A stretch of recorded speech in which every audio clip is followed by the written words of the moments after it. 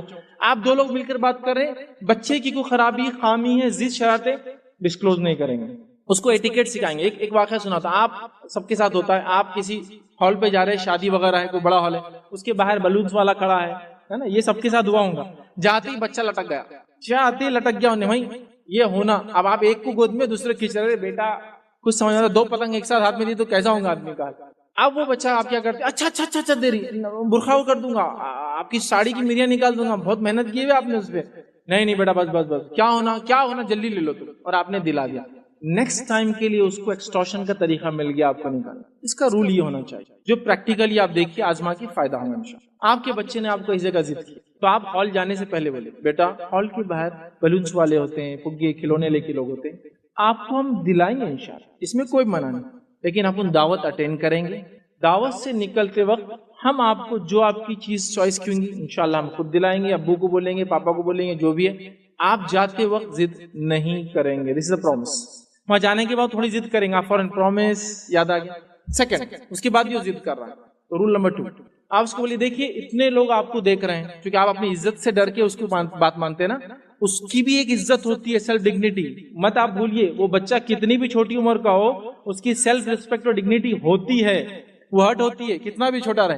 تو آپ اس کو بولیے یہ جتنے لوگ آپ کو دیکھ رہے ہیں ان سب کے سامنے میں آپ کو ایک زوردار جو تماچا دے سکتی ہوں, نہیں کروں گی, اگر آپ نے یہ ضد نہیں چھوڑی تو آتے وقت تو میں دینے ہی والی چیز دلانے والی, لیکن ابھی ضد نہیں کریں گے. تو وہ ڈر جاتا, جہاں آپ ڈر رہے تھے کہ وہ آپ کی سیلف رسپیکٹ خراب کریں گا, عزت وہ کریں گا, آپ نے اس کو چیلنج کر. میں نے ایک جگہ دیکھا, ایک جگہ میں ایک سفر پہ تھا, ایک بچہ لفٹ میں ابا کے ساتھ تھا, اور اس کے والد اس سے بات کرے اور بول رہے بڑے میری عزت میں تو اتارا اوپر چل کے, میری عزت نہیں اتارنا, اور آج نہیں عزت اتاروں گا تمہاری میں.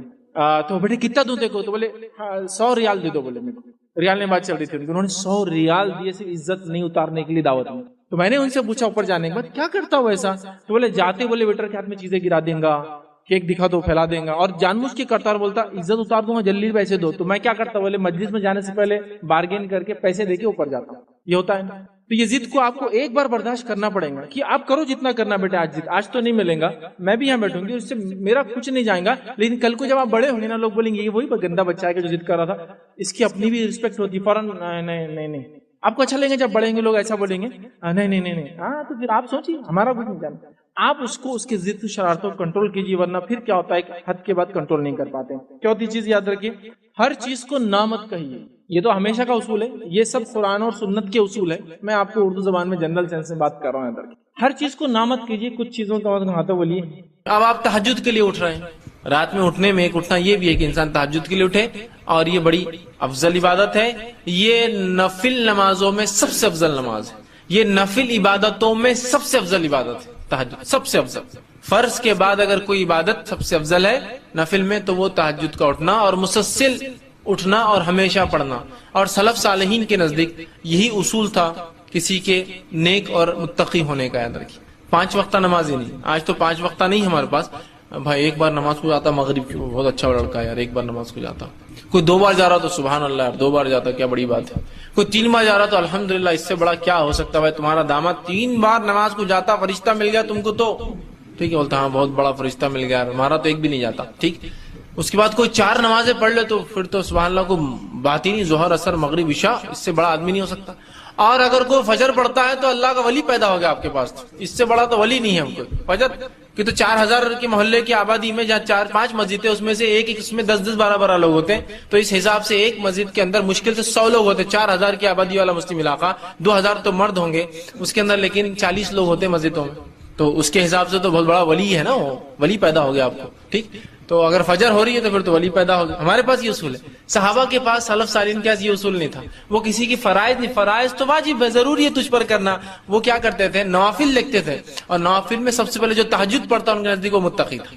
اس کے تعلق سے ایک روایت آتی ہے, امام احمد بن حنبل رحمہ اللہ کے پاس امام شافعی رحمہ اللہ کا گزر ہوا. جب ان سے ملاقات ہوئی تو امام شافعی پہلے مرحلے میں تو ان کے استاد تھے. امام احمد جو تھے یہ جب سیکھ رہے تھے تو اس دور میں امام شافعی سے انہوں نے فن حدیث سیکھا, علم سیکھا حدیث کا.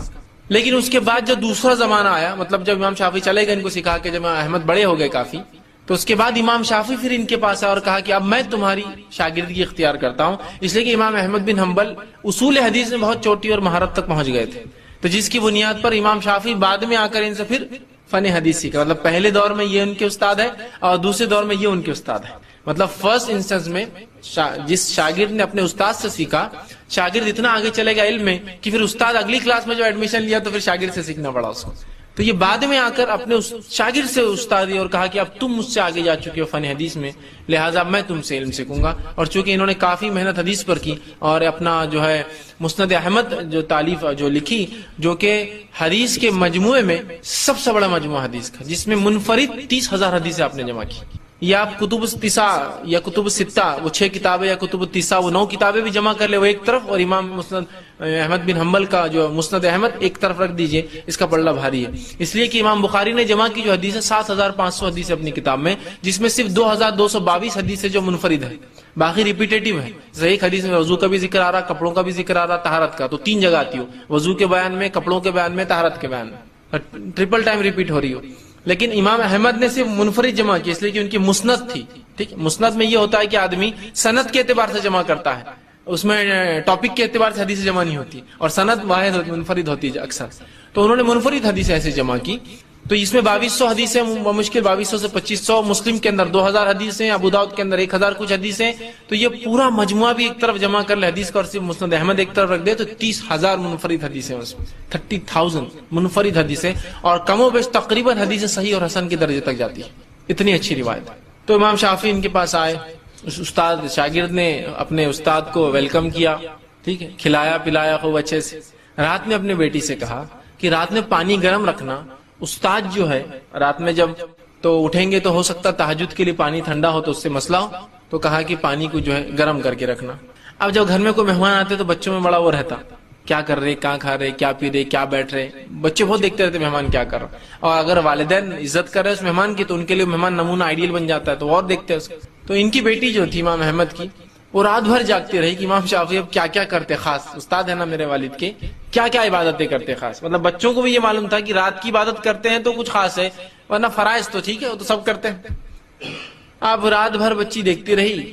امام شافعی جو ایک کروٹ سوئے سیدھی, تو سیدھا فجر کی اذان پر اٹھے.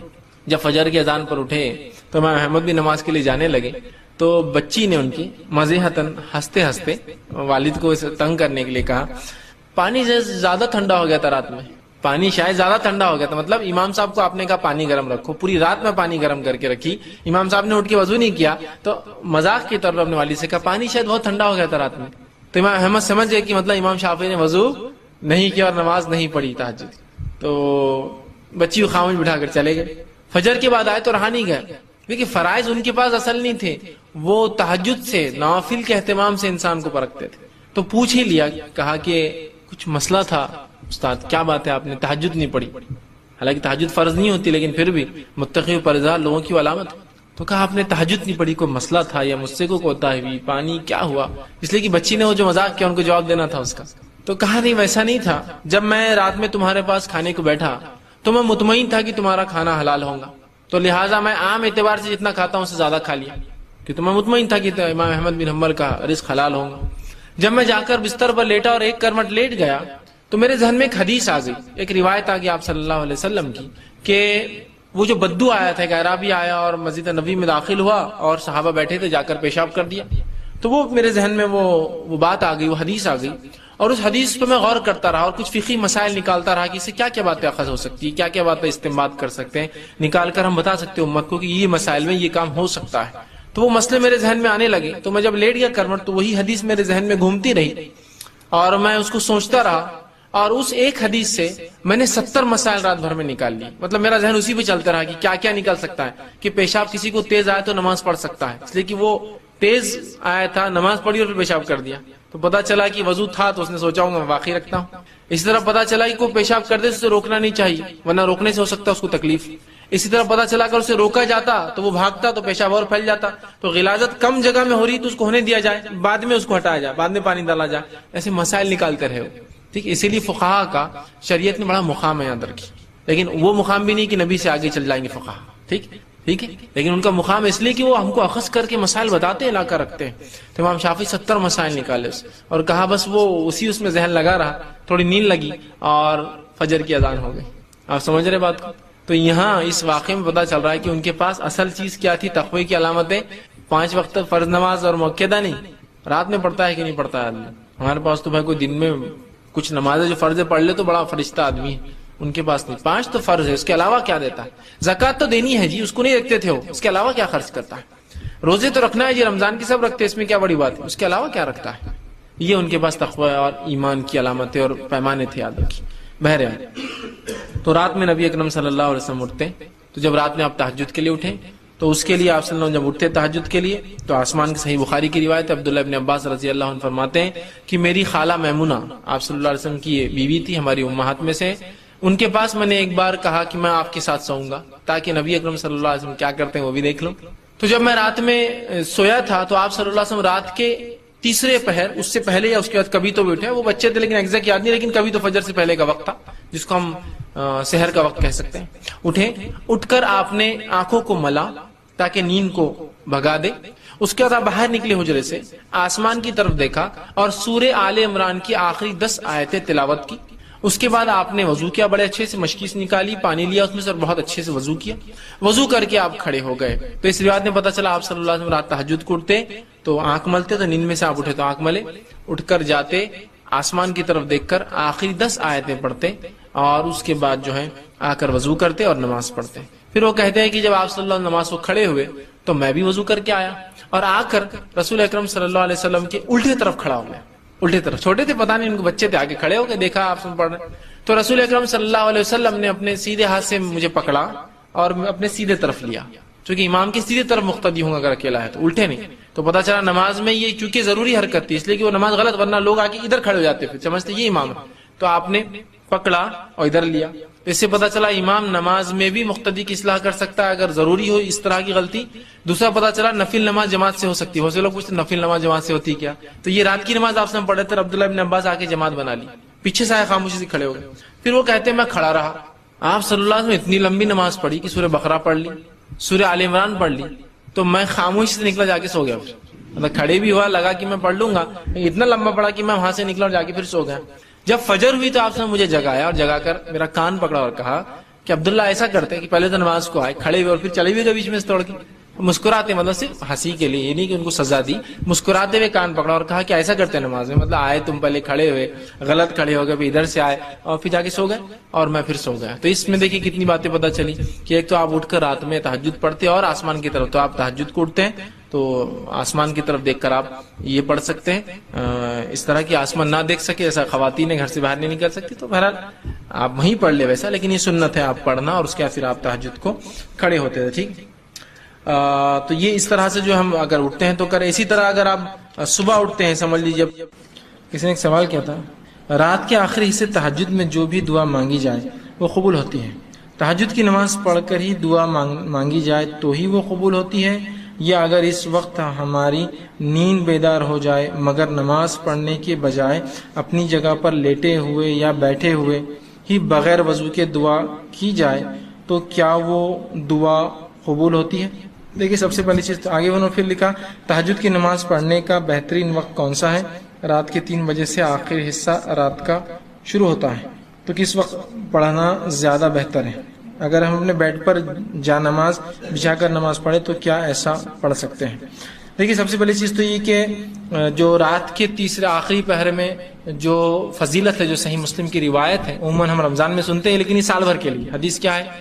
آپ سے فرماتے ہیں رات کے آخری پہر میں، آخری حصے میں اللہ رب العزت پہلے آسمان میں، آسمانی دنیا پر آ جاتا ہے اور ایک ندا، ایک آواز لگاتا ہے، کوئی مغفرت کا طلب کرنے والا، میں مغفرت دینے بیٹھا ہوں، اللہ اس کو حکم دیتا ہے۔ پھر ایک آواز آتی ہے، کوئی مانگنے والا مجھ سے، میں دینے کے لیے بیٹھا ہوں۔ ہر روز، رمضان میں خاص نہیں، ہر روز رات کے آخری پہر میں اللہ رب العزت دنیاوی آسمان پہ آ جاتا ہے۔ کیسے کیا واللہ عالم، بس آ جاتا ہے بس، اور ایک آواز لگاتا ہے، اللہ حکم دیتا ہے، لگاؤ آواز، ہے کوئی مانگنے والا، میں دینے بیٹھا ہوں، ہے کوئی مغفرت طلب کرنے والا، میں مغفرت دینے بیٹھا ہوں اس وقت، ٹھیک ہے۔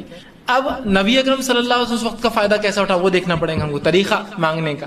آپ صلی اللہ علیہ وسلم نماز پڑھتے تھے۔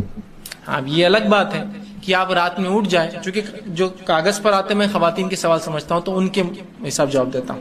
اگر آپ رات میں اٹھ جائے اور آپ کی حالت ایسی نہ ہو کہ آپ نماز پڑھ سکتی ہو فرض، یا کوئی بھی نماز پڑھنے کی حالت نہ ہو، تب میں کہہ سکتا ہوں پھر آپ دعا کر لیں، اس رات کے وہ حصے کا فائدہ اٹھا لیں دعا کی شکل میں۔ لیکن اگر آپ عام حالت میں ہیں، جب آپ پاک ہوتے ہیں، تو پھر تو آپ کو نماز پڑھنا، اس لیے کہ آپ صلی اللہ علیہ وسلم دعا کی اور نماز پڑھ کر کی، تو ہم نماز پڑھیں گے، اس لیے کہ عبادت کے بعد اگر نماز یا کوئی کام کیا دعا کرے تو یہ بہت اچھا موقع ہوتا ہے اور ایک وہ وسیلہ بن جاتا ہے، وہ عبادت آپ کی دعا کے لیے یاد رکھیے۔ تو آپ تہجد پڑھیے، اس لیے کہ اٹھ کر نماز پڑھنے میں جو مشقت ہے اس مشقت کا بدلہ بھی اللہ دیتا ہے۔ اٹھ کر نماز پڑھیے، اس نماز کے پڑھنے کے بعد آپ دعا کیجیے، یہ زیادہ بہتر اور افضل، اور یہی طریقہ نبی اکرم صلی اللہ علیہ وسلم ملتا ہے۔ سوائے اس کے کہ آپ ایسی حالت میں نہ ہو نماز پڑھنے کی، تو آپ رات میں اٹھ جائے، نیند میں ہو تو دعا کر لیں، اس لیے آخری پہر ہے، لیکن اصل طریقہ تو یہی کہ تہجد پڑھیں۔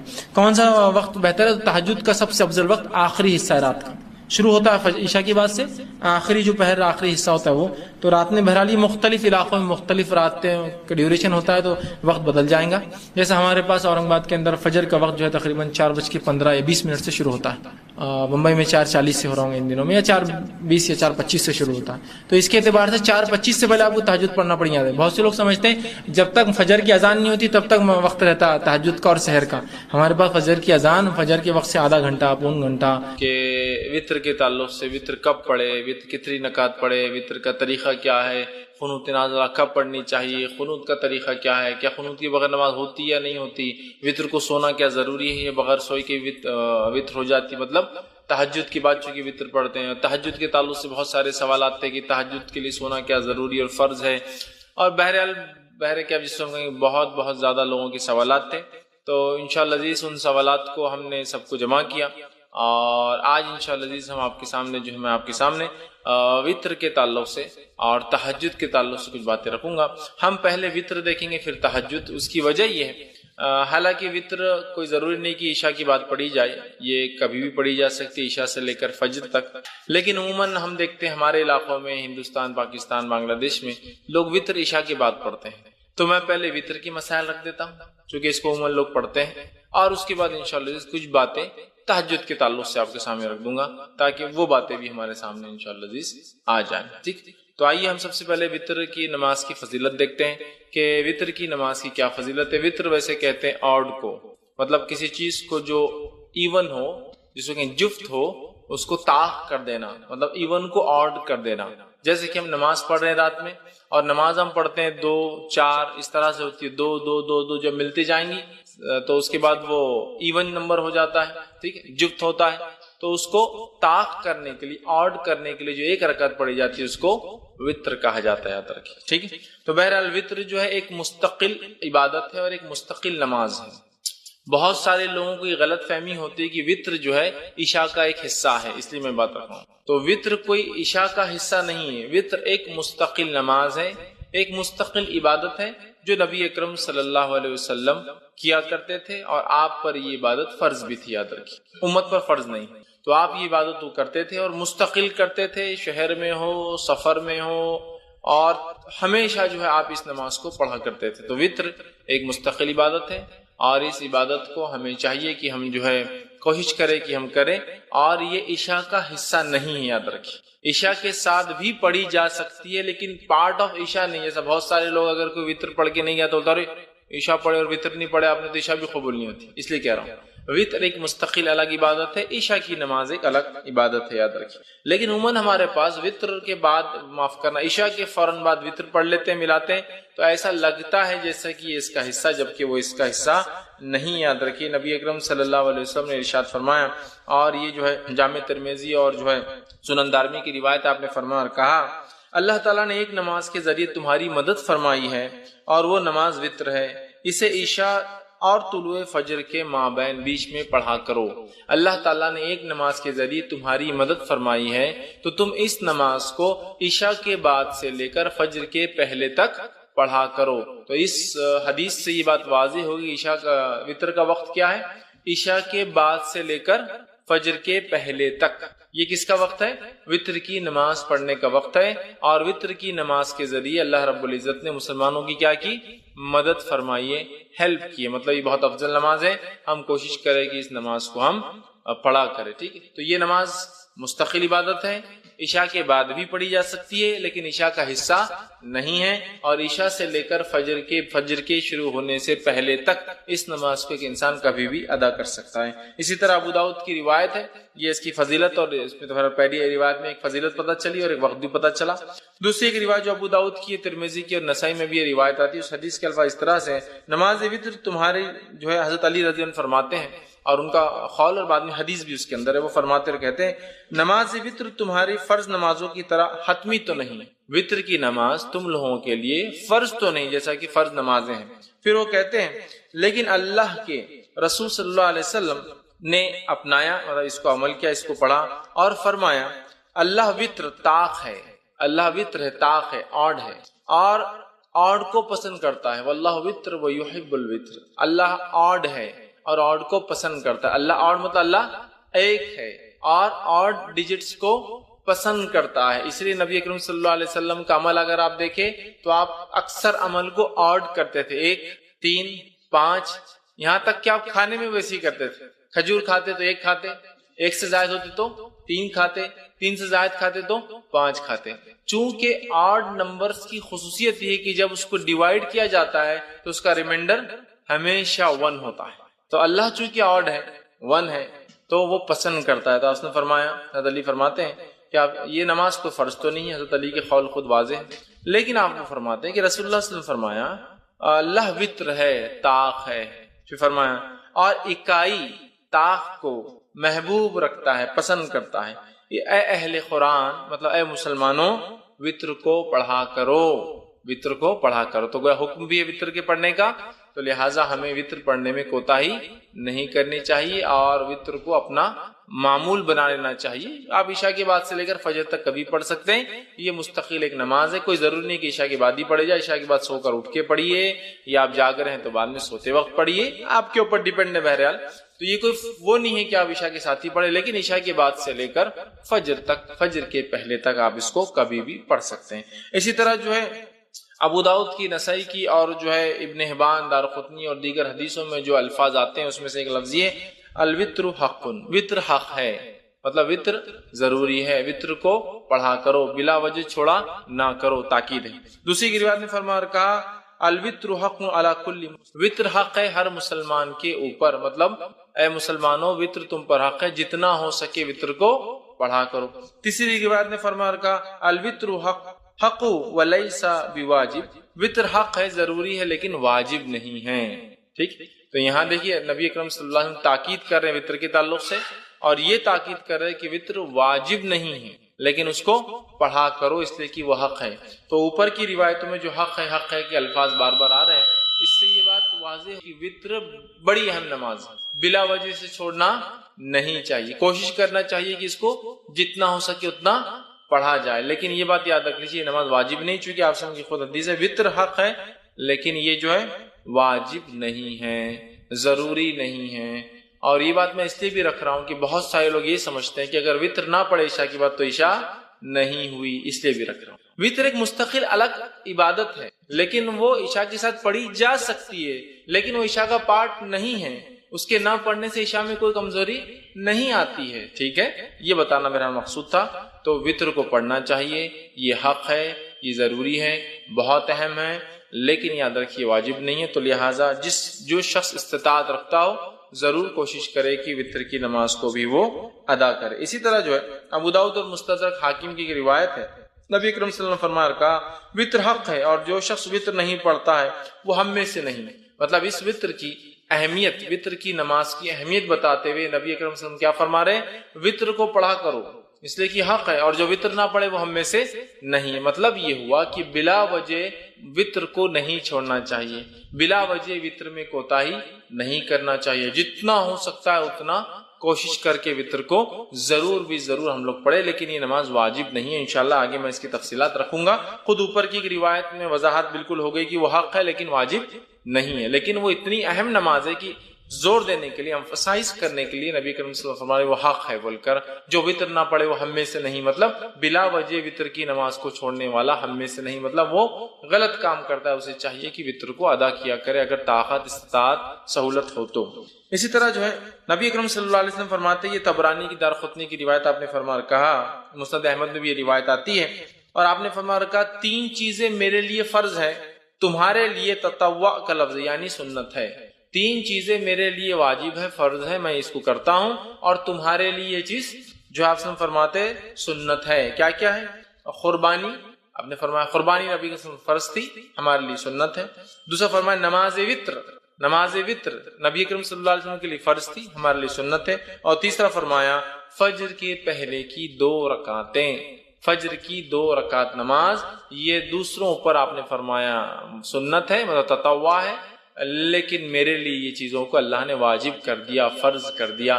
تو اس سے بھی وطر کی اہمیت پتہ چلتی ہے کہ کتنی اہم ہے۔ اسی طرح جو ہے نبی اکرم صلی اللہ علیہ وسلم کا جو معمول تھا وہ یہ تھا، آپ وطر کی نماز کو کبھی نہیں چھوڑتے تھے، آپ کو یہاں تک کہ سفر میں بھی وطر کی نماز پڑھتے ہوئے دیکھا گیا۔ مطلب وطر کی نماز کو نبی اکرم صلی اللہ علیہ وسلم نے اپنا معمول بنا دیا تھا، اور آپ سفر میں بھی، حالانکہ سفر میں قصر ہوتا ہے، جمع بھی ہو سکتی ہے، نمازیں ملائی بھی جا سکتی ہے، 2 نمازیں، فجر اپنے وقت پر، ظہر اثر ایک ساتھ پڑھ سکتے ہیں آپ، چاہے ظہر کے وقت میں چاہے اثر کے وقت میں، مغرب عشاء ایک ساتھ پڑھ سکتے ہیں، چاہے مغرب کے وقت میں چاہے عشاء کے وقت میں، تو گویا 3 وقت میں 5 نمازیں ہوتی ہے، اور اس میں بھی قصر کا آپ کو موقع ہے، مطلب نمازیں ہاف ہو جاتی ہے، فجر 2 کی 2 رکعت ہوتی ہے فرض، ظہر کی 4 کی 2 ہو جاتی ہے، عصر کی 4 کی 2 ہو جاتی ہے، مغرب کی 3 ہوتی ہے، اور عشاء کی 4 کی 2 ہو جاتی ہے، مطلب فرض میں بھی قصر ہے، لیکن نبی اکرم صلی اللہ علیہ وسلم نے اس حالت میں بھی جو ہے وطر کو پڑھا، وطر کو پڑھا۔ تو وطر کی نماز اس سے پتہ چلتا ہے بڑی اہمیت کے حامل ہے۔ اب وطر کی نماز کیا ہے، اس کا حکم کیا ہے؟ سنت ہے، واجب ہے، موقعہ؟ جیسے ہمارے پاس جو عموماً چلن ہے واجب الوطر بولتے ہیں، وہ کیوں؟ وہ جو حدیث میں نے اس سے پہلے آپ کے سامنے رکھی کہ جو وطر نہ پڑے وہ ہم میں سے نہیں ہے، تو اس سے پتہ چلا رہا ہے یہ تو بہت اہم ہے، ورنہ مسلمان نہیں ہو۔ لیکن علماء لکھتے ہیں یہ وضاحت کے لیے ہے، اہمیت بتانے کے لیے ہے، لیکن یہ اسلام سے خارج نہیں ہوتا کوئی وطر کی وجہ سے، ٹھیک ہے؟ تو یہ واجب نہیں، بلکہ اس کے تعلق سے صحیح قول یہ کہ وطر کا پڑھنا سنت موقعہ ہے، واجب نہیں، یاد رکھ، اس لیے کہ ہمارے پاس اور خاص طور سے حنفی مسلک میں فرض الگ چیز ہے، واجب الگ چیز ہے، جبکہ ہمارے نزدیک یہ ہے کہ فرض اور واجب ایک ہی چیز ہے، یاد رکھیں، فرض اور واجب کی اہمیت ایک جیسی ہوتی ہے۔ تو بہرحال وہ کہتے واجب ہے، ٹھیک ہے، ہم کہتے واجب نہیں، سنت موقعہ ہے، سنت موقعہ، اور یہی قول جمہور علماء کا، یاد رکھیے، اور نبی اکرم صلی اللہ علیہ وسلم کی ایک حدیث میں نے آپ کے سامنے پہلے رکھ بھی دی تھی۔ اسی طرح ایک اور روایت ہے جو میں نے پہلے آپ کے سامنے رکھی تھی، جس میں آپ نے فرمایا اور کہا کہ یہ جو ہے آپ فرماتے نہیں سوائے اس کے تطوع یعنی سنت نفل پڑھے، مطلب وطر کی نماز یہ جو ہے یہ سنت ہے، سنت موقعہ ہے۔ ایک رات نے فرمایا مجھ پر فرض ہے اور تم لوگوں پر تطوع، تم لوگوں پر کیا ہے؟ سنت ہے، تم لوگوں پر یہ نماز فرض نہیں ہے۔ تو اس سے پتہ چلا یہ نماز واجب نہیں بلکہ سنت موقعہ ہے، ٹھیک ہے۔ اسی طرح امام مالک جو ہے اور مسند احمد کے اندر روایت آتی ہے، عبادہ بن صامت رضی اللہ عنہ اس کے راوی فرماتے اور کہتے ہیں کہ جس کے اندر آپ صلی اللہ علیہ وسلم نے فرمایا کہ یہ تطوع، یہ نماز سنت ہے، نہ کہ تم پر فرض، تو بلکہ یہ جس کو ہم کہیں گے عام زبان میں سنت مؤکدہ جو کہتے ہیں نا، ایسی سنت جس کو نبی اکرم صلی اللہ علیہ وسلم نے ہر حال میں کرنے کی کوشش کی، یہ نماز ایسی ہے، یاد رکھیے وتر۔ اب وطر کی نماز کا وقت کب شروع ہوتا ہے اس کے تعلق سے دیکھ لیتے ہیں۔ تو میں سمجھتا ہوں پہلی حدیث میں نے درس کی ابتدا میں جو بتائی واضح ہے کہ یہ نماز کے ذریعے اللہ نے ہماری مدد کی، اور یہ نماز عشاء کے بعد سے لے کر فجر کے پہلے تک پڑھی جا سکتی ہے، ٹھیک۔ تو اس کا وقت شروع ہوتا ہے عشاء کے بعد سے فجر کے طلوع مطلب سورج مطلب فجر کے شروع ہونے سے پہلے تک، مطلب اس کو عام زبان میں کہوں تو عشاء کے بعد سے سحر کے وقت کے ختم ہونے تک، چونکہ سحر کا وقت ختم ہوتا ہے تو فجر شروع ہو جاتی ہے، تو اس کا وقت رات میں عشاء کے بعد سے لے کر سحر کے شروع ہونے کے پہلے تک ہے۔ تو ہم لوگ کوشش کریں کہ اس عمل کو جو ہے اگر ہم کرنا چاہتے ہیں تو عشاء کے بعد سے لے کر فجر کے پہلے تک کر سکتے ہیں۔ ابو داؤد، ترمذی اور ابن ماجہ کی روایت ہے، آپ صلی اللہ علیہ وسلم فرمایا اور کہا، اسے نماز عشاء اور طلوع فجر کے مابین پڑھو، عشاء کے بعد اور طلوع فجر کے شروع ہونے کے بیچ میں کہیں آپ اس نماز کو پڑھ سکتے ہیں، یاد رکھیں، ٹھیک ہے۔ اسی طرح جو ہے آپ صلی اللہ علیہ وسلم فرماتے ہیں، اور صحیح بخاری اور صحیح مسلم کی متفق علیہ روایت آپ نے فرمایا اور کہا، نبی اکرم صلی اللہ علیہ وسلم رات کے ہر حصے میں نماز وتر ادا فرمائی، ابتدائی حصے میں بھی، وسط شب میں بھی، اور رات کے آخری حصے میں بھی۔ اور یہ روایت حضرت عائشہ سے ہے کہ حضرت عائشہ فرماتی کہ آپ صلی اللہ علیہ وسلم وتر کی نماز عشاء کے بعد بھی پڑھتے تھے، اس کے بعد سے لے کر نماز رات کے کسی بیچ کے حصے میں بھی پڑھتے تھے، اور اس کے علاوہ رات کے آخر حصے میں بھی پڑھا کرتے تھے۔ تو اس سے پتہ چلا کہ وتر کی نماز عشاء کے بعد سے لے کر فجر کے پہلے تک کبھی بھی پڑھی جا سکتی ہے، اور نبی اکرم صلی اللہ علیہ وسلم نے عشاء کے بعد سے لے کر فجر کے پہلے تک پڑھا۔ اسی طرح ایک دوسری روایت صحیح بخاری اور صحیح مسلم کی، آپ نے فرمایا اور کہا، اور آپ صلی اللہ علیہ وسلم نے جن دنوں میں وفات پائی، مطلب یہ روایت بھی عائشہ فرماتی ہے اور کہتی ہے اس روایت میں کہ جن دنوں میں نبی اکرم صلی اللہ علیہ وسلم وفات پائی، ان دنوں میں آپ آخری حصے سحر کے وقت وتر کو پڑھا کرتے تھے۔ اس سے کیا پتہ چلا، آپ صلی اللہ علیہ وسلم عشاء کی بعد بھی پڑھتے، بیچ میں پڑھتے، اور آخر وقت میں، لیکن آپ نے کیا کیا، اس کو آخر وقت میں اللہ کے رسول اس کو سحر کے وقت پڑھا کرتے تھے۔ اسی طرح جو ہے نبی اکرم صلی اللہ علیہ وسلم کا جو ہے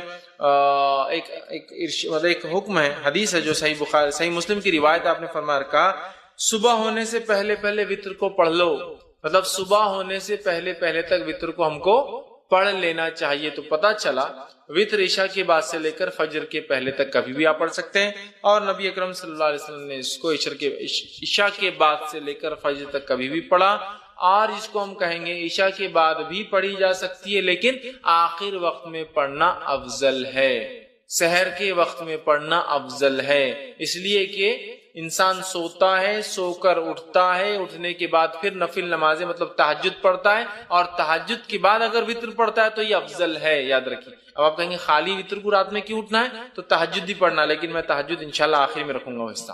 تو یہ جو وتر کو ہم کہہ رہے ہیں آخری وقت میں پڑھنا افضل ہے، اس سے مراد ہے آخری وقت میں انسان رات میں اٹھے، تہجد کی نماز پڑھے، تہجد کے بعد اپنی وتر پڑھ لے۔ صحیح مسلم کی روایت ہے، ماں عائشہ رضی اللہ عنہا سو جاتی تھی، آپ سب ان کو اٹھاتے تھے اور کہتے عائشہ اٹھ اور وتر پڑھ لے، مطلب تہجد ادا کر، اور تہجد ادا ہونے کے بعد اپنی وتر کی نماز، چونکہ عموماً صحابہ آخر وقت میں وتر پڑھتے تھے، چاہے تہجد کے وادی تھے، لہذا چونکہ تہجد ایک بہت افضل عمل ہے، یاد رکھیے، بہت افضل، نفل نمازوں میں سب سے افضل نماز ہے یہ، تو لہٰذا وہ لوگ روکے رکھتے تھے اپنی نماز کو، وتر کو، اور تہجد میں اٹھتے تھے، تہجد میں اٹھنے کے بعد وتر پڑھتے تھے۔ تو اللہ کے رسول صلی اللہ علیہ وسلم ماں عائشہ کو اٹھاتے تھے تاکہ وہ اپنی وتر ادا کرے، مطلب تہجد پڑھ لے اور اس کے بعد وتر بھی ادا کرے۔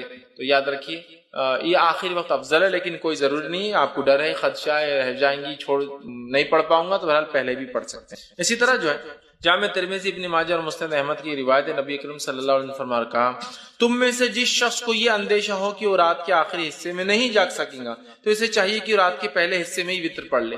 جس کو ایسا لگے کہ میں رات میں نہیں اٹھ سکتا ہوں، تو اسے چاہیے کہ وتر پہلے پڑھ لے، مطلب عشاء کے بعد پڑھ لے۔ پھر فرماتے اور کہتے ہیں پڑھ لے، اور جسے آخر رات میں قیام کا شوق ہو اور طمع ہو کہ وہ کرے، قیام کرے، اس کو شوق ہو، اس کو لگا ہو، اسے چاہیے کہ وہ رات کے آخری حصے میں، جس کو ڈر ہو یار میں اٹھ نہیں پاؤں گا، شک ہو رہا ہے یا میں روز پڑھتا ہوں تہجد لیکن آج جاگا بہت دیر تک تو اٹھ نہیں پاؤں گا, یا پھر میں روز بھی نہیں اٹھ پاتا ہوں تہجد کے لیے, بس عشاء ہو جاتی ہے فجر کو اٹھتا ہوں تو بیچ میں نہیں اٹھ پاؤں گا, تو پھر وہ عشاء کی بات پڑھ لے. ایسا نہیں, جس کو شوق ہے رات کی نماز پڑھنا چاہتا ہے, تہجد پڑھنا چاہتا ہے, تو پھر کیا کرے, وہ وتر کو روکے رکھے, تہجد کے بعد اس کو ادا کرے.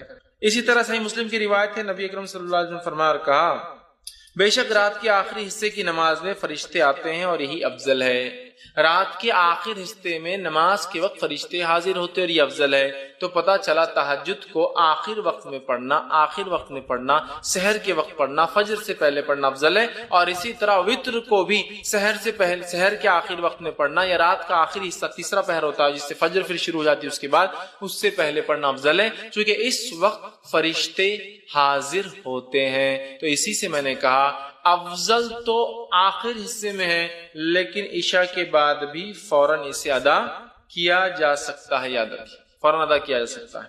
اسی طرح جو ہے صحیح بخاری اور صحیح مسلم کی ایک روایت ہے, ابو ہریرہ رضی اللہ عنہ فرماتے اور کہتے ہیں, میرے خلیل مطلب نبی اکرم صلی اللہ علیہ وسلم, خلیل مطلب بہت جگری گہرا دوست, تو فرماتے ہیں میرے خلیل نبی اکرم صلی اللہ علیہ وسلم مجھے خاص طور پر 3 باتوں کی وصیت فرمائی ہے, 3 باتوں کی مجھے تاکید کی. پہلا, میں ہر مہینے کے 3 روزے رکھوں, ایام 20 کے روزے جو کہ 13, 14 اور 15 تاریخ چاند کے حساب سے اس کے روزے رکھوں. یہ آپ نے ان کو تاکید کی تھی, چاند کی جو ہے 13, 14 اور 15 تاریخ کو میں روزے رکھوں. اسی طرح آپ نے فرمایا کہا صلاۃ الضحیٰ یعنی چاشت کی 2 رکعتیں نماز پڑھوں. اسی طرح فرماتے اور کہا یہ کہ سونے سے پہلے میں وتر پڑھ لیا کروں, مطلب سونے سے پہلے پڑھ لیا کروں, مطلب انسان سونے سے پہلے وتر پڑھ سکتا ہے. اور ہم جانتے ہیں وتر رات کی آخری نماز ہوتی ہے اور تہجد کے بعد ہوتی ہے, تو لہٰذا کوئی انسان بغیر جاگے بغیر سوئے بھی تہجد پڑھ سکتا ہے. یہ جواب ہے. بہت سے لوگ بولتے ہیں نا تہجد کے لیے سونا ضروری ہے. افضل ہے سو کر اٹھ کر پڑھنا, اس لیے کہ اٹھنا, مشقت کرنا, وضو کرنا, ٹھنڈا اور گرم پانی کا مسئلہ ہوتا ہے رات میں پھر بھی کرنا, یہ افضل ہے لیکن ضروری نہیں ہے, یاد رکھیں. بہت سے لوگ بولتے ہیں تم تو سوئی نہیں تو تہجد کیسے پڑھیں گے, آپ نے کیا فرما رہے ابو ہریرہ کو کہ سونے سے پہلے وتر پڑھ لینا, مطلب اگر تم سونے کا ڈر ہو کہ صبح نہیں اٹھ پاؤں گے تو وتر پڑھ کر سونا. اور صحابہ ظاہر سی بات ہے تہجد کی بھی عادی تھے, یہ تو کوئی جلدی بھی پڑھ سکتا ہے تہجد, یاد رکھیے. یا پھر بغیر سوئے کی بھی رات بھر جاگ لیا کسی کاز کی کسی وجہ سے, ریزن کی وجہ سے, تو پھر میں تہجد پڑھ کر سو سکتا ہوں. ٹھیک ہے.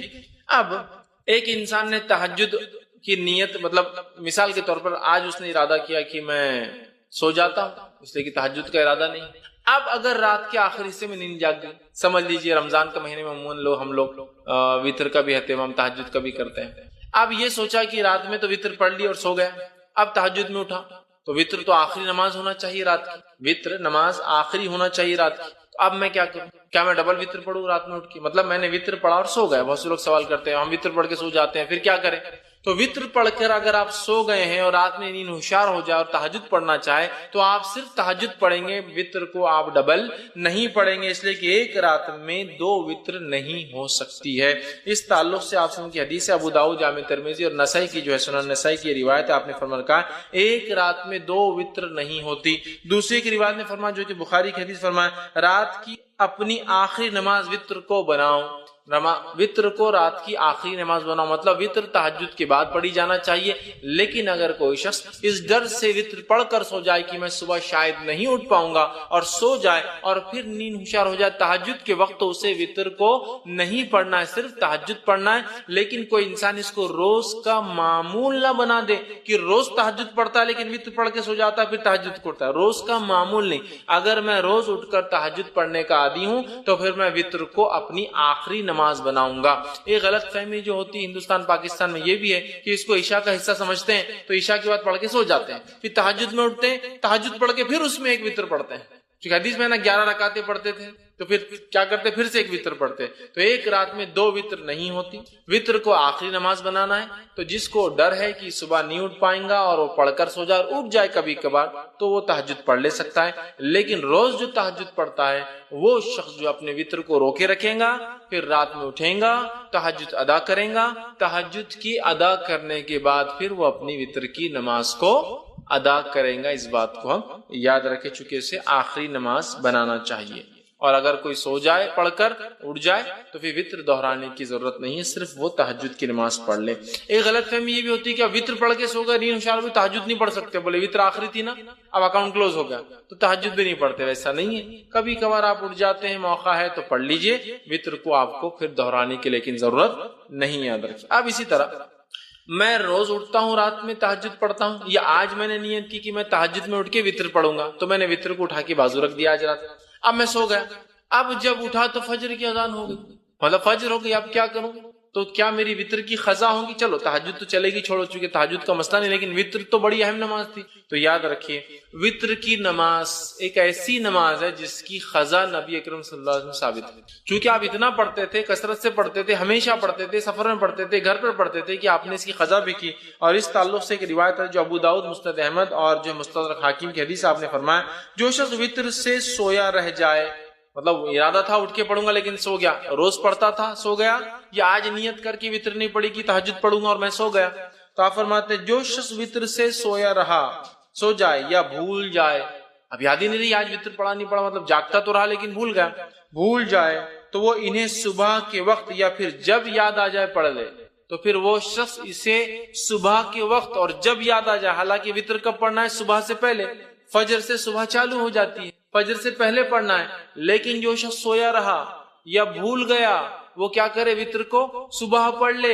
یا جب یاد آ جائے جب پڑھ لے۔ اس سے پتہ چلا وطر کی نماز کی قضا ہو سکتی ہے، لیکن روز کا معمول نہیں ہو سکتا ہے، جیسے روز فجر چھوٹتی تو اسی قضا کرتے، وطر روز چھوڑ کے نہیں ہو سکتا ہے، لیکن اگر چھوٹ جائے آدھی آدمی کی، آج ارادہ کر کے سویا تھا کہ تہجد پڑھوں گا، وطر چھوڑ دیا تھا، تو پھر صبح نیند ہوشیار ہونے کے بعد وطر پڑھ لے، چاہے فجر میں اٹھے وقت ہو تو پڑھ لے، پھر فجر کی نماز پڑھے، یا فجر کا وقت ہے تو پھر فجر پڑھ لے، اور اس کے بعد سورج نکلنے کا اگر نکلنا شروع ہو تو انتظار کرے، اور نکلنے کے بعد صبح میں پڑھ لے۔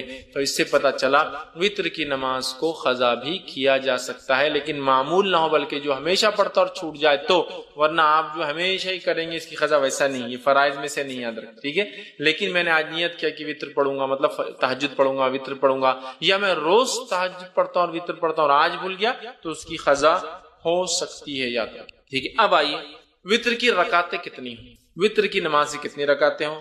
تو وطر کی نماز صحیح بخاری اور صحیح مسلم کی روایت ہے، اب سنن نسائی ہے، مستدرک حاکم ہے، بیہقی ہے، اور اتنی ساری حدیثیں آتی ہیں جس کے اندر آپ صلی اللہ علیہ وسلم سے وطر کی نماز 1 رکعت، وطر کی نماز 3 رکعت، وطر کی نماز 5 رکعت، وطر کی نماز 7 رکعت اور وطر کی نماز 9 رکعت ثابت ہے، اور کچھ روایتوں میں وطر کی نماز 11 رکعت اور 13 رکعت بھی ثابت ہے، لیکن زیادہ مشہور اور معروف چیز جو ہے وہ 1 رکعت، 3 رکعت، 5 رکعت، 7 رکعت اور 9 رکعت معروف ہے، لیکن کچھ علماء نے 11 بھی ثابت کی ہے اور 13 بھی ثابت ہے، لیکن اس میں تھوڑا سا شبہ یہ ہے کہ وہ 11 تہجد کے ساتھ تھی اور 13 تہجد کے ساتھ فجر کی 2 تھی، اس لیے میں وہ نہیں لے رہا ہوں، لیکن 9 رکعت تک تو بالکل ثابت ہے۔ لیکن ہمارے پاس چلن کس چیز کا ہے؟ کیا چیز مشہور اور معروف ہے؟ ہم لوگوں کے پاس جو ہے 3 رکعت مشہور اور معروف ہے، کوئی ایک پڑھ لے تو بھی وہ خارج ہو جاتا ہے، مطلب دھکے دھکے پر لوگ اسلام سے خارج ہو جاتے ہیں، مسلک سے خارج ہو جاتے ہیں، بے دین ہو جاتے ہیں۔ 1 رکعت بھی ثابت ہے، لیکن 3 معروف، لیکن 3 ضروری نہیں، یاد رکھیے، 1 بھی، 3 بھی، 5 بھی، 7 بھی اور 9 رکعتوں تک پڑھ سکتے ہیں۔ اب آئیے ایک کے بعد ایک ہم دیکھتے ہیں یہ نماز، اس کی دلیل اور اس کے بعد اس کا طریقہ، یہ 1 کیسی پڑھیں گے، 3 کیسی پڑھیں گے، 5 کیسی پڑھیں گے، 7 کیسی پڑھیں گے اور 9 رکعت کیسے پڑھیں گے، ٹھیک ہے۔ جو آدمی کی جیسی سہولت، صحت، حالات کے اعتبار سے 1 پڑھے، 3 پڑھے، 5 پڑھے، 7 پڑھے، 9 پڑھے، ٹھیک ہے۔ یہ تہجد کی رکعتوں کے علاوہ ہے۔ تہجد کی رکعتیں کتنی؟ انشاءاللہ تہجد پورا الگ سے ایک چیپٹر ہے، وہ لوں گا جب بتاؤں گا۔ اب آئیے 1 رکعت کے تعلق صحیح بخاری اور صحیح مسلم کی روایت ہے، نبی اکرم صلی اللہ علیہ وسلم رات کی نماز جو ہے 2 رکعتیں کرتے تھے، اور جب جو ہے آپ نے فرمایا تمہیں صبح ہونے کا اندیشہ ہو تو اسے 1 رکعت کر لو، مطلب آپ صلی اللہ علیہ وسلم فرمایا اور کہا، جب آپ سے پوچھا گیا تو آپ نے فرمایا رات کی نماز 2 رکعتیں کر کے ہیں، مطلب 2 کر کے پڑھنا چاہیے۔ پھر آپ نے فرمایا جب تمہیں صبح ہونے کا ڈر ہو تو کیا کرو، پھر 1 رکعت ادا کر لو۔ تو اس سے پتہ چلا 1 رکعت بھی وطر پڑھی جا سکتی ہے۔ اسی طرح ابو داؤد، سنن نسائی اور سنن ابن ماجہ کی روایت ہے، آپ صلی اللہ علیہ وسلم نے وطر ہر مسلمان کا حق کہا، مطلب ثابت ہے، کرنا چاہیے۔ جو شخص 5 رکعتیں پڑھنا چاہے وہ 5 پڑھ لے، جو شخص 3 پڑھنا چاہے پسند کرے 3 پڑھ لے, اور پھر جو صرف ایک ہی وتر پڑھنا چاہے تو وہ ایک ہی پڑھے. اس حدیث میں کتنے لفظ آگے؟ 5 پڑھنا چاہے 5 پڑھے, 3 پڑھنا چاہے 3 پڑھے, ایک ہی پڑھنا چاہے تو ایک ہی پڑھے. تو 5 کے لفظ حدیث میں آ گئے, 3 کے لفظ حدیث میں آ گئے, اور 1 کے لفظ حدیث میں آ گئے. تو 1 رکعت بھی وتر پڑھی جا سکتی ہے. اسی طرح بہت سارے صحابہ کا عمل تھا, جس میں سے ایک معروف ہے جیسا کہ جو ہے معاویہ بن ابی سفیان رضی اللہ عنہ, یہ جو ہے 1 رکعت ہی ہمیشہ پڑھا کرتے تھے. ٹھیک. اب اسی طرح 3 رکعت والی روایت ہم دیکھ لیتے ہیں. تو اسی طرح جو ہے صحیح بخاری اور صحیح مسلم کی روایت ہے, عائشہ رضی اللہ عنہا فرماتی اور کہتی ہیں نبی اکرم صلی اللہ علیہ وسلم قیام اللیل کرتے, رات کی نماز پڑھتے, اور پھر آخر میں 3 رکعت ادا کرتے. ٹھیک, 3 رکعت ادا کرتے اور 3 رکعت وتر پڑھتے قیام اللیل کے بعد. تو اس روایت میں آ گئے 3 کے الفاظ, تو 3 پڑھی جا سکتی. اسی طرح صحیح مسلم کی, جامع ترمذی کی اور سنن نسائی کی روایت آپ نے فرمایا, حضرت عائشہ فرماتی ہے آپ قیام اللیل کرتے, پھر آپ نے 3 وتر پڑھتے تھے. مطلب آپ پہلے قیام اللیل کرتے, اس کے بعد 3 وتر پڑھتے تھے. تو یہاں 3 کے لفظ آ گئے. اسی طرح نبی اکرم صلی اللہ علیہ وسلم 5 رکعت بھی ثابت ہے, جو میں نے آپ کے سامنے رکھی, جیسا کہ صحیح بخاری کی روایت ہے اور صحیح مسلم میں بھی روایت متفق علیہ. حضرت عائشہ رضی اللہ عنہا فرماتی ہے آپ نے فرمایا کہا کہ نبی اکرم صلی اللہ علیہ وسلم رات کو 13 رکعتیں پڑھا کرتے تھے, اور ان میں سے 5 وتر ہوتے, اور آپ صلی اللہ علیہ وسلم ان 5 وتر کے مابین بیٹھتے تھے, بیٹھتے نہ تھے بلکہ صرف آخر میں تشہد کرتے تھے. ٹھیک. تو اس سے پتا چلا کہ جب کوئی انسان وتر پڑھے اور 1 رکعت پڑھتا ہے تو ظاہر سے 1 رکعت کے بعد وہ قاعدہ کرے گا. 3 رکعت پڑھتا ہے تو تیسری رکعت میں قاعدہ کریں گا, صرف وتر میں صرف تیسری رکعت میں قاعدہ کریں گے. اور اس حدیث میں آ رہا ہے 5 پڑھتے اور صرف 5ویں رکعت میں قاعدہ کرتے.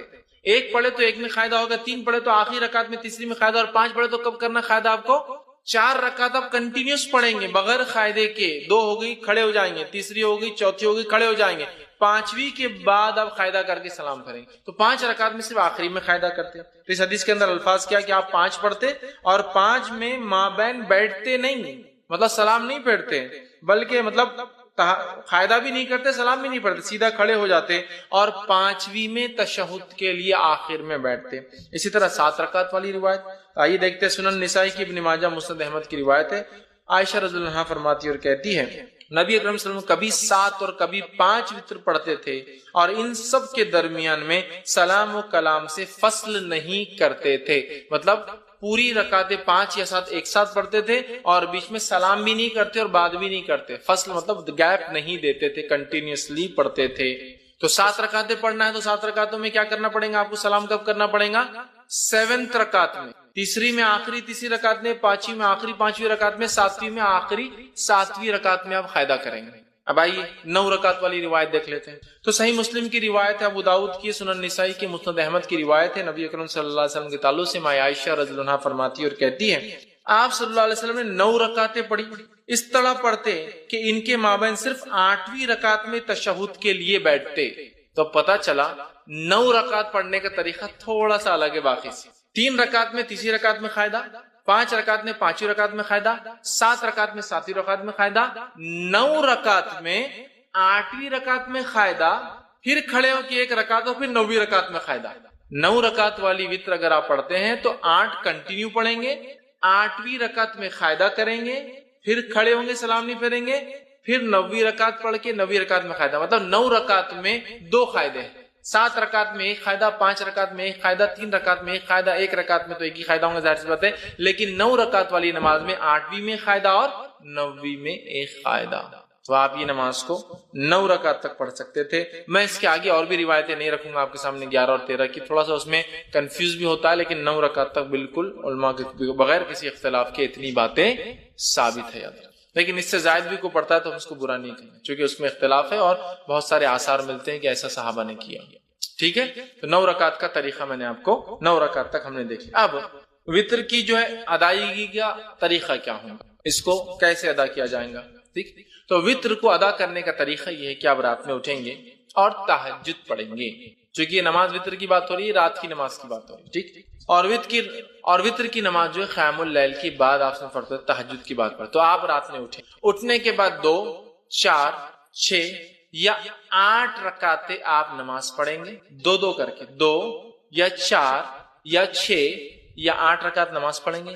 ان نمازوں کے بعد 1 یا 3 یا 5 یا 7 یا 9 رکعت وتر پڑھیں گے. ہوگی بات ختم. یہ طریقہ ہے. پہلے آپ تہجد کے لیے اٹھیں گے, تہجد کی نماز پڑھیں گے جو کہ 2 یا 4 یا 6 یا 8 رکعت زیادہ سے زیادہ. یہ پڑھنے کے بعد آپ 1 رکعت یا 3 رکعت یا 5 رکعت یا 7 یا 9 رکعت وتر پڑھیں گے. یہ اس کا پڑھنے کا طریقہ ہے. یاد رکھیے, طریقہ یاد رکھیے, اور یہی یاد رکھیے, درست چیزیں یاد رکھیے کہ ہم جو ہے اس طرح سے اس نماز کو ادا کرے تہجد کے بعد. اب جو سب سے مشہور طریقہ ہے وتر کا وہ 3 رکعتیں ہیں جو ہمارے پاس بھی چلتا ہے, تو اس کو تھوڑا سا اور ڈیٹیل میں جاتے ہیں. سب سے مشہور طریقہ جو وتر کا ہے وہ 3 والا ہے. وہ کیوں؟ حضرت عائشہ کی وہ روایت یاد کیجئے موطا امام مالک کی کہ نبی اکرم صلی اللہ علیہ وسلم رمضان یا غیر رمضان 11 رکعتوں سے زیادہ نہیں پڑھتے تھے. تو 11 رکعت میں 8 رکعت تہجد کی اور 3 رکعت وتر کیا. تو 3 پڑھنا سب سے مشہور طریقہ ہے. اب یہ 3 پڑھنے کا طریقہ کیا ہے؟ اس طریقے سے اس 3 رکعت کو پڑھنے کے 2 طریقے ہیں. میں سمجھو آپ زیادہ کنفیوز نہیں ہو رہے ہیں, ہر چیز کلیئر کرتے ہو جا رہے ہیں. 3 رکعتوں کو پڑھنے کے 2 طریقے. 2 طریقے کیا ہیں؟ 2 سلام سے 3 رکعت یا 1 سلام سے 3 رکعت. تھوڑا اس کو اور وضاحت کرتا ہوں. 2 سلام اور 2 قاعدے سے 3 رکعت یا 1 سلام اور 1 قاعدے سے 3 رکعت. طریقہ بتاتا ہوں. پہلا طریقہ, آپ نماز وتر کے لیے کھڑے ہوئے, آپ نے تکبیر کہی, ہاتھ باندھ لیا. اب آپ نماز پڑھتے ہیں 2 رکعت. 2 رکعت نماز ختم ہونے کے بعد قاعدہ کرتے ہیں. قاعدے کے بعد آپ السلام علیکم ورحمۃ اللہ, السلام علیکم ورحمۃ اللہ. کتنی رکعت ہوئی؟ 2. پھر 2 کے بعد آپ کھڑے ہوتے 1 رکعت کی نیت سے. پھر آپ رکعت باندھتے ہیں, 1 رکعت پڑھ کے قاعدہ کرتے السلام علیکم ورحمۃ اللہ, السلام علیکم ورحمۃ اللہ. 3 رکعت وتر, 2 سلام اور 2 قاعدے سے. 2 سلام ہے, 2 کے بعد سلام پھیر دیا, مطلب قاعدہ بھی ایک زیادہ ہوا, یہ بھی ہوا. اس کے بعد 1 رکعت پڑھی, 1 قاعدہ کیا اور سلام پھیرا. 2 سلام 2 قاعدے سے. دوسرا طریقہ 1 سلام اور 1 قاعدے سے. پہلا طریقہ سمجھ میں آ گیا, 2 رکعت پڑھی, سلام پھیر دیا, پھر کھڑے ہوئے 1 رکعت پڑھی, سلام پڑھی, تو قاعدے بھی 2 ہوئے, سلام 2 ہوئے. اب 1 سلام سے اور 1 قاعدے والا طریقہ, آپ نے رکعت باندھی وتر کی, 3 رکعت کی نیت سے آپ کھڑے ہوئے, اللہ اکبر کے ہاتھ باندھا, کنٹینیوسلی 3 رکعت پڑھیں گے. اب 1 ختم ہوئی, دوسری پڑھا آپ نے, دوسری ختم ہوئی, بیٹھیں گے نہیں, اب قاعدے میں کھڑے ہو جائیں گے, تیسری آپ پڑھیں گے. تیسری رکعت کے پڑھنے کے بعد آپ قاعدہ کریں گے اور پھر السلام علیکم رحمۃ اللہ. 1 قاعدہ اور 1 سلام سے 3 رکعت اور 2 قاعدے 2 سلام سے 3 رکعت. سمجھ میں آ گئی بات؟ کلیئر ہے؟ بہت زیادہ کنفیوژن نہیں ہے. سعودی عرب میں سب سے زیادہ معروف طریقہ وہ پہلا والا ہے. 2 رکعت پڑھتے ہیں, سلام پھیر دیتے ہیں, پھر 1 رکعت پڑھتے ہیں. ہندوستان کے اندر 3 پڑھتے ہیں, لیکن تھوڑا سا مسئلہ ہوتا ہے. ہم 3 رکعت 1 قاعدے اور 1 سلام سے نہیں پڑھتے, 3 رکعت 2 قاعدے 2 سلام, بالکل مغرب کی نماز کے جیسے. آپ کو بولے مغرب کے ایسا وتر کو نہیں پڑھنا ہے تو پھر ایک نیا لاتے ہیں. ہم الگ کر رہے ہیں نا, بیچ میں ہاتھ اٹھاتے ہیں نا, تیسری رکعت میں اللہ اکبر بول کے پھر ہاتھ باندھتے. حالانکہ ہر طرف تو رفع دین منسوخ ہو گیا بولتے ہیں, ہاں لیکن ثابت کرتے ہیں. تو اپنی حاجت کو پوری کرانے کا طریقہ میں بتا رہا ہوں. 2 رکعت نفل پڑھیے, اس کے بعد اللہ سے مانگیے. مانگنے کے ادب بھی بتا دیتا ہوں, حالانکہ اس میں نہیں ہے لیکن بتا دیتا ہوں ادب کیا ہے مانگنے کا.